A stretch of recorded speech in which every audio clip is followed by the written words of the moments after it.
Good morning, Fort McMurray, Wood Buffalo, and the rest of the world. You've tuned in to the Mac City Morning Show. I am your host, Elliot Pierre, and we're going to start this show off on the same note we start every show off, with a moment of gratitude. I know you could be doing a million other things with your time, so the fact that you're spending with us truly does mean the world to me. So thank you. On that note, Tanner, hit him with the intro. How's she cutting me, loves? You're listening to the Mac City Morning Show.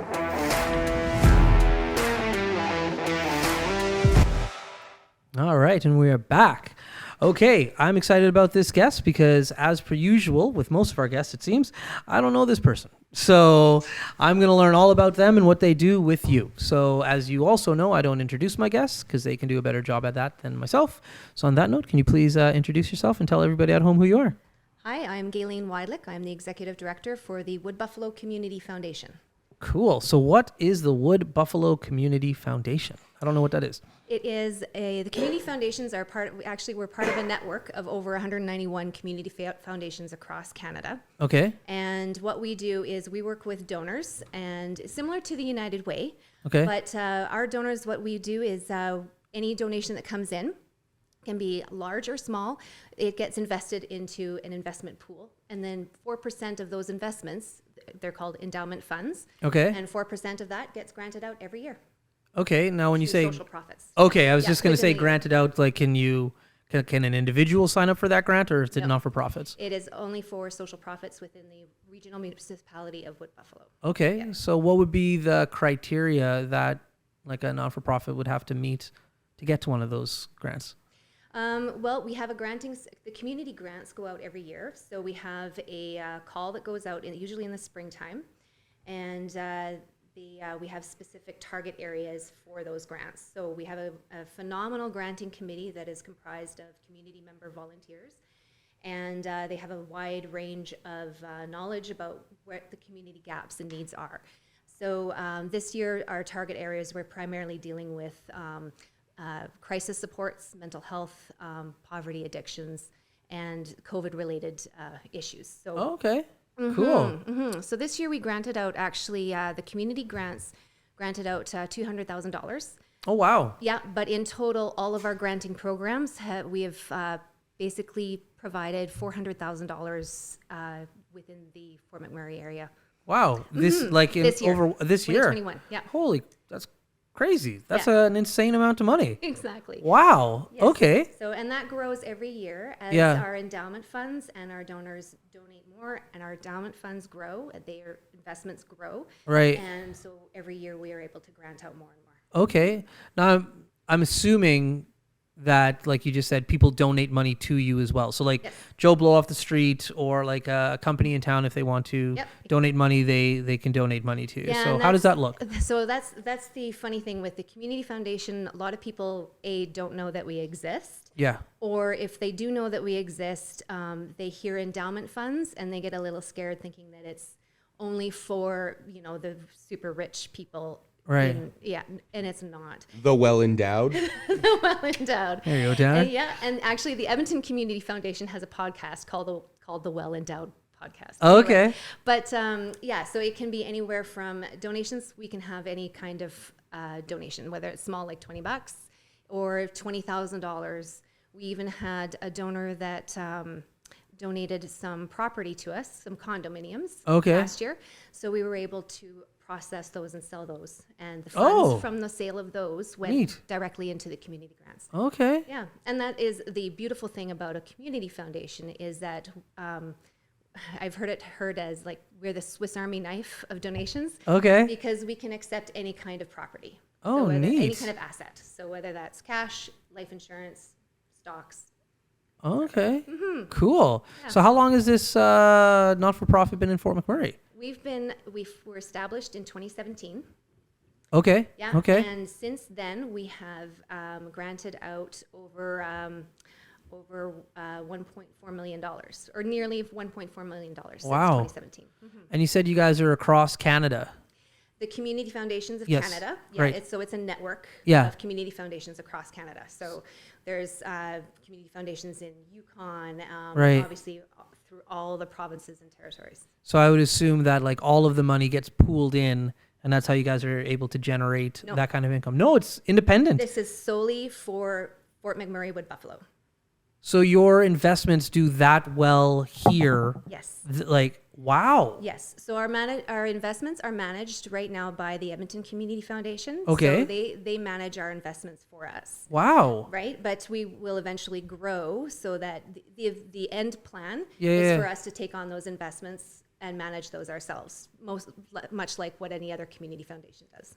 Holy, that's incredible. Yeah. So we're sitting at almost around $5 million worth of endowments right now. Okay. And this year we have, so from the beginning, we've had a match grant from the Suncor Energy Foundation, which has been fabulous. Big shout out to Suncor.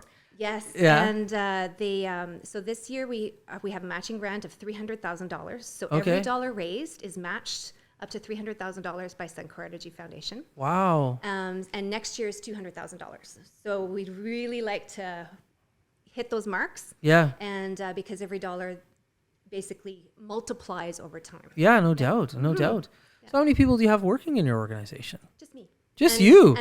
And a hearty band of volunteers. Okay. Okay. Wow. Yeah. So I was hired last year. Okay. And so it's been a bit of a learning curve through COVID, obviously. Yeah, as no well. doubt. But thankfully, so I was hired part-time in May of last year. Okay. And we were, when COVID hit, and obviously after I was hired, through the Community Foundations of Canada and the federal government, Yeah. we were able to access extra funding for the Emergency Community Support Fund. Right. And that was COVID relief, Right. specific for nonprofits. Right. Yeah. Okay. So we pushed out about $300,000 worth of that. Okay. Very cool. Mm-hmm. Now you got hired last year. Have you been in Fort McMurray prior to that, or is it only 1 year that you've been here? And who moves in COVID? So I have to assume you've been here for more than 1 year. This was our third summer here. Okay. Yeah. So we moved up here 3 summers ago, and have made this our home. And Nice. so yeah, we came from the Spruce Grove, Edmonton area. Okay. So what brought you to Fort McMurray? Husband's work actually. Okay. Yeah. And then our kids are in school and loving it, and loving seeing the Northern Lights. Yeah, it was crazy a few nights ago. Yeah. It was Really awesome. nice. I kind of take them for granted, just because myself and Tanner grew up here. Like, I've seen them my whole life, but every once in a while, like, they put on a show where you're like, you need to take notice. And a few nights ago was that. that. Color and you can hear them crackle. Yeah. That is the Yeah. most epic. Yeah, it's crazy. Yeah. So Spruce Grove, so like right outside of the Edmonton area, is that where you're from, born and raised, or? No, I'm kind of from everywhere across Alberta. Okay. Yeah, so born in Calgary, raised in Camrose, actually. And, Okay. And then spent a couple of years in Grand Prairie and Edmonton, of course. And then my husband and I actually had a business that we took to Mexico. So, yeah. What kind of business did you take to Mexico? A water cooler business. Like, explain, please go into Yeah, detail. It was Yeah. the cooler with the bottle on the top, and it had a filtration system on the back. Okay. Yeah, and it was a family-run business that we had started up in Edmonton. Like my family side had started up in Edmonton back in the early '90s. And, Okay. we took it to Mexico for a year and to Guadalajara, and Cool. yeah, it was a good good adventure No before doubt. kids and Yeah. before everything else, right? That's Yeah. right. So and when opportunities come like that, you kind of look at it and go, okay, well, what if? Yeah. What if not? So That's right. you just jump on and That's get the cool. minivan with a cardboard sign saying Mexico or bust. And, Yeah. What was it like living in Mexico for a year? it was interesting. So we it's great to be a tourist in Mexico, Right. Everybody goes down there and stuff, but working there, it's very different. It's a third world country, so Yeah. very different rules. And of course, this was quite a ways back. Yeah. So it may have changed since then, but very different rules and a lot of being a Canadian, you still have to follow Canadian law. Okay. And, some of the ways that business is done down in Mexico is not how we are able to do business. So, That's right. right. So we had to kind of watch the rules in that. But Yeah. it was good. Yeah, a lot of good experiences, fabulous food. And Guadalajara is a beautiful city. Yeah. Full of arts and culture and wonderful people. Yeah. Yeah, I think you nailed it in regards to when you go to a country on vacation, it's very different from when you live there. Yeah. My parents are from South America, Guyana. And when we were kids, we would go for vacation, quote unquote, but it would be for the whole summer. So you'd Right. be there for like 6 to 8 weeks. And so you'd be living there for the summer, and very different.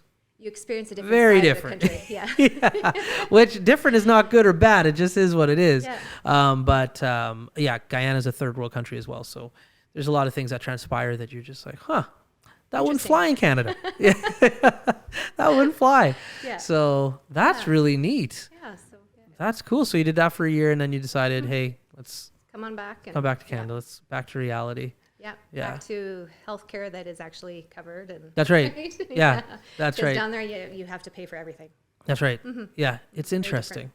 It's interesting. I have some friends that recently have decided to move to Mexico for their own reasons. I'm like, all right, good luck to you. And they've gone down there, and I've been chatting with them, and they're just like, yeah, that's not what I signed up for. I'm like, no, I don't. I think you should have done some more research.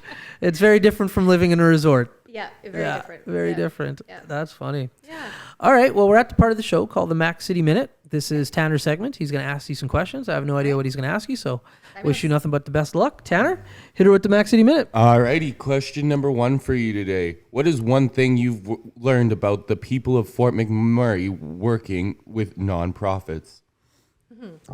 Good question. So the people of Fort McMurray are some of the most generous people that I have ever met and had the experience to work with. When there is a need in the community, it is filled with generosity by the people, by the donors. It's quite amazing. So. Some of the community grants that we have granted out have been for things like client coordinator for Pass You Place, for example.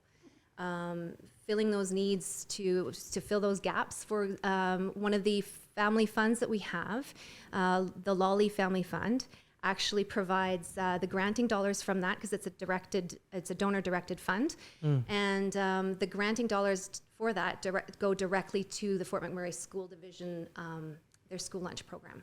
Oh, cool. So every single dollar from that goes to that school lunch program for the inner city schools. Nice.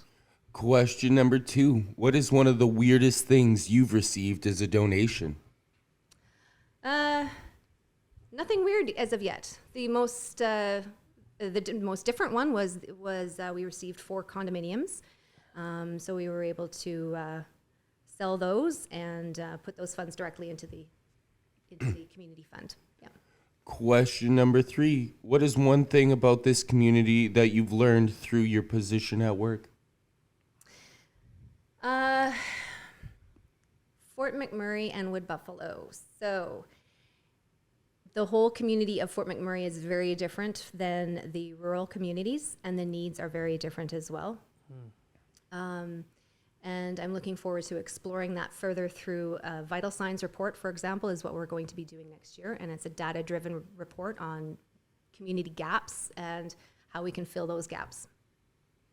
Question number 4. What is one thing about Fort McMurray that you were shocked to find out when you moved here? So when we were discussing moving to Fort McMurray, the old, images come up of, rednecks and hard life living. It is not that at all. So I was surprised by the river system. I was surprised by the greenery, and it's wonderful to see it coming back on the hills, right? Yeah. And the people, how many families there are, and the diversity of it. I am so proud that my children are in school systems that knock the socks off any other school division, and are able to be with friends that represent the multiculturalism that Canada is, right? Mm-hmm. And your final question, what is one thing that you find is unique to the people of Fort McMurray versus the other places you've lived? I would have to say probably all of the above, the diversity, the acceptance, and the generosity, and that your neighbor is your friend. And those have been your 5 questions. Okay. There you go. Yeah, no, it is one thing that I recognize, and you don't think about it in Fort McMurray, but I noticed it when I was a kid, especially when I moved out of Fort McMurray to go to college, was the diversity that you do have in this community. In regards to, like, I find when you go to bigger cities, although they have more people and they silo themselves. Their pockets. Yeah, that's a good word. They're in their pockets. But in Fort McMurray, it's just like, oh, you're 5, I'm 5. You like Spider-Man, I like Spider-Man. Let's be the best of friends. And like that's what it comes down to. Like your race, your color, the financial situation that your parents may or may not be in doesn't play a factor. You're just like you're limited to the friend numbers that you have. So you end up hanging out with a really diverse group of people. And it is fantastic. Yeah. So you talked a little bit about the meals program. I know I was just talking before you got here about that. Explain a little bit more about that, because that's huge. That's something I'm only finding out now that I have a child in the school system. So Yeah, so many of the schools, and so, you know, we've got 3 kids of our own, and there's usually the little basket or apples or what have you at the schools for kids to grab a snack if they need. And one of the things of working with a community foundation, like what we do, we see some of the stories that come in about food insecurity. One of the other granting initiatives that just closed actually was with the Community Foundations of Canada and the federal government as well, and it was called the Canada Healthy Communities Initiative. okay. And we saw a lot of applications coming in regarding food security. So a lot of food gardens, grow gardens within a container, those kinds of things. Yeah. Because there is, and COVID has really highlighted the need and the intersections and the gaps of where some communities are hit harder than others.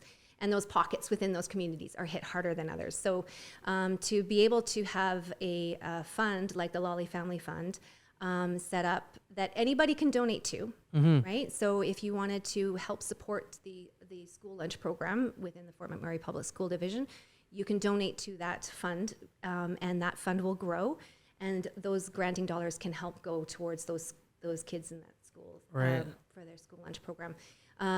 We have, we're seeing a lot of increased need for access to, for example, the food bank, the school lunch programs, those kinds of things. So we're trying to fill those gaps as we grow as well. There you go.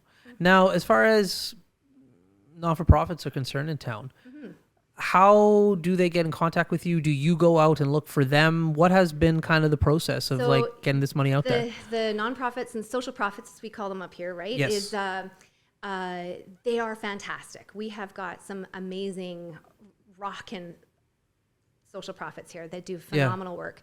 So Few Social, United Way, Wood Buffalo, and the Community Foundation, we have a collaboration. So we work very closely together, and we've just finished a social profit summit with Few Social and United Way, and that was excellent, just to talk about the future of social profits. Right.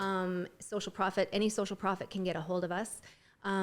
There is one big gap with funding, and that is funding to charities that are not a Canadian registered charity. So they're CRA registered charity. Yeah. So we are working with, I'm trying to work with other groups as well. So for example, any funding that can go to, here's a good example. So we have an environmental stream, an environmental fund stream. Okay. And the Willow Lake Métis Nation, they're not a CRA registered charity, right? Obviously. Right. So they partnered up with the Resilience Institute for a couple of their programs. Okay. And we granted them the environmental funding, so that was over $3,000 for their program this year on developing an Indigenous Guardian program. Okay. So environmental monitoring on their land and working with the elders in that. So it is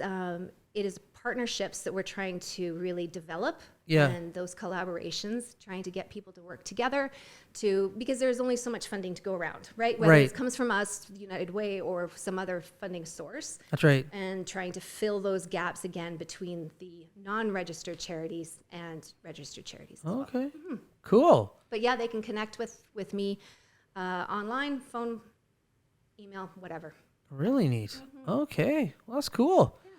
Well, listen, that's the end of the show. That's 20 minutes. Well, thank you so much for having me on. Not a problem. It flies. So before everybody leaves, though, you get a shameless shout out or plug. So the mic's on you. The camera's on you. Let's hear your shameless shout out or plug.